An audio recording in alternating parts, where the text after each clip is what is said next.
Jadi kesimpulannya bahwa pertama, dosa yang paling besar di antara dosa-dosa yang kita lakukan itu adalah dosa.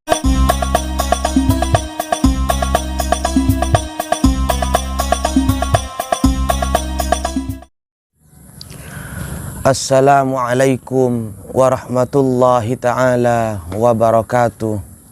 Bismillahirrahmanirrahim. Alhamdulillahi rabbil alamin. Wassalatu wassalamu ala asyrafil anbiya'i wal mursalin Sayyidina Muhammadin wa ala alihi wa sahbihi ajma'in, amma ba'du. Seluruh pemirsa, seluruh sahabat, dan seluruh teman-teman yang dirahmati oleh Allah Subhanahu wa ta'ala. Alhamdulillah, pada kesempatan sore hari ini kita bisa kembali untuk belajar bersama, bisa mengaji bersama terkait tentang syariat agama Islam. Pada kesempatan sore hari ini kita akan membahas kitab kuning, kitab Tanbihul Ghafilin. Kebetulan kali ini kita akan membahas terkait masalah zalim atau kita menganiaya orang lain. Bismillahirrahmanirrahim. Qala al-faqihu rahimahullahu ta'ala, laisa syai'un minadz-dzunubi a'dhamah minadz-zulmi li'anna adz-dzanba idza kana bainaka wa bainallahi ta'ala fa innallaha ta'ala karimun yatajawazu anka.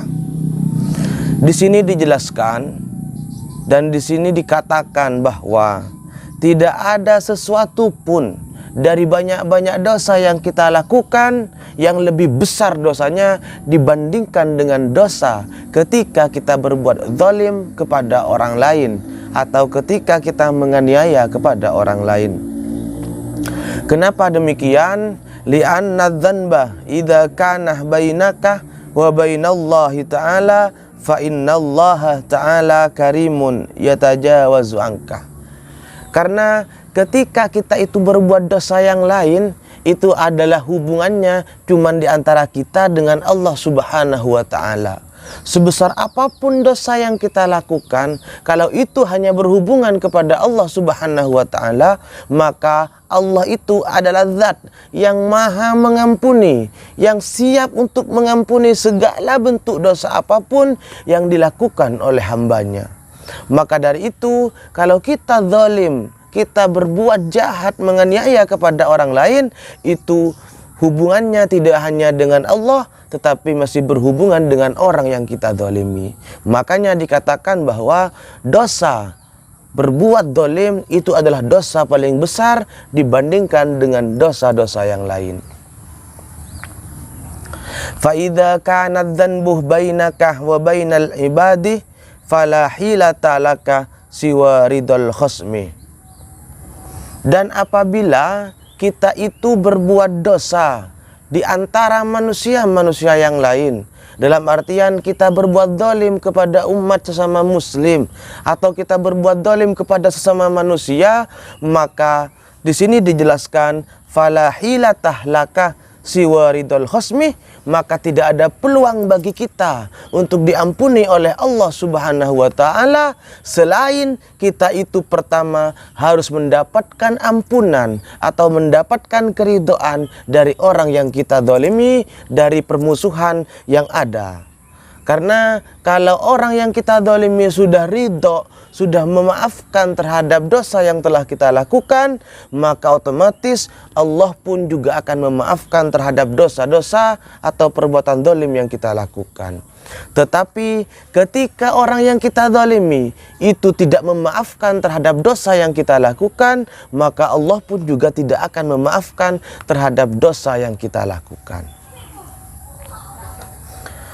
Fayambaghi lidzalimi ayyuthawwibah 'anidz zulmi wa yatahallaluh minal madlumi fid dunya. Maka kemudian sepatutnya bagi orang yang berbuat zalim kepada orang lain, di sini sepatutnya harus untuk segera bertaubat kepada Allah Subhanahu wa ta'ala. Kenapa? di sini juga dijelaskan wa yatahallalu minal matlumi fid dunya, dan kemudian kita meminta maaf atau meminta kerelaan terhadap orang yang kita zalimi. Fa idza lam yaqdir alaihi fayambaghi ayyastaghfira wa yad'u lahu.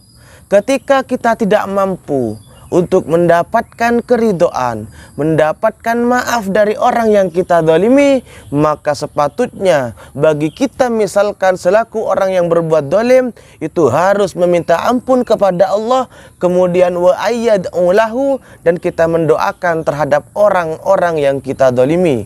Apa tujuannya kita mendoakan terhadap orang yang kita zalimi?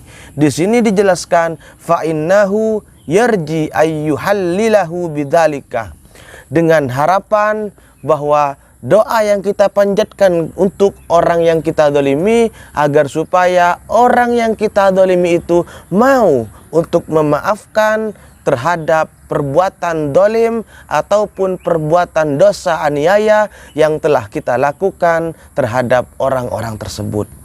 Jadi kesimpulannya bahwa pertama, dosa yang paling besar di antara dosa-dosa yang kita lakukan itu adalah dosa berbuat zalim kepada orang lain.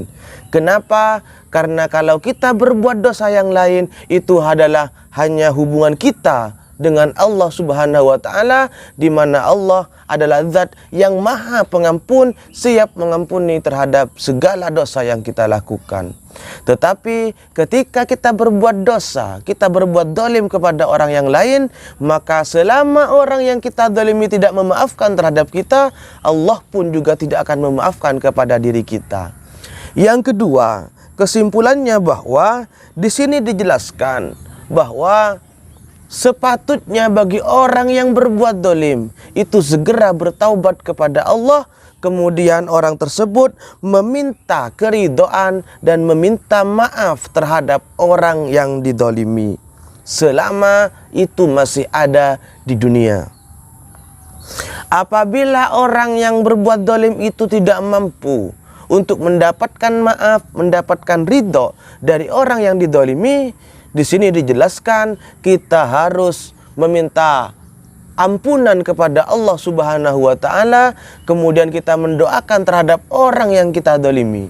Apa tujuannya? Agar supaya orang yang kita zalimi dengan doa yang kita panjatkan untuknya, dia mampu dan dia mau untuk memberikan maaf kepada kita semua, sehingga kita juga mendapatkan maaf, mendapatkan ampunan dari Allah Subhanahu wa ta'ala. Mungkin para sahabat, para teman-teman, para pemirsa dimanapun Anda berada, cukup sekian pertemuan kita pada sore hari ini. Semoga ini bermanfaat bagi kita semua, dan semoga kita tergolong orang-orang yang tidak berbuat zalim kepada orang yang lain. Wallahu a'lam bishawab. Akhiran dari kami, kurang lebihnya mohon maaf. Assalamualaikum warahmatullahi ta'ala wabarakatuh.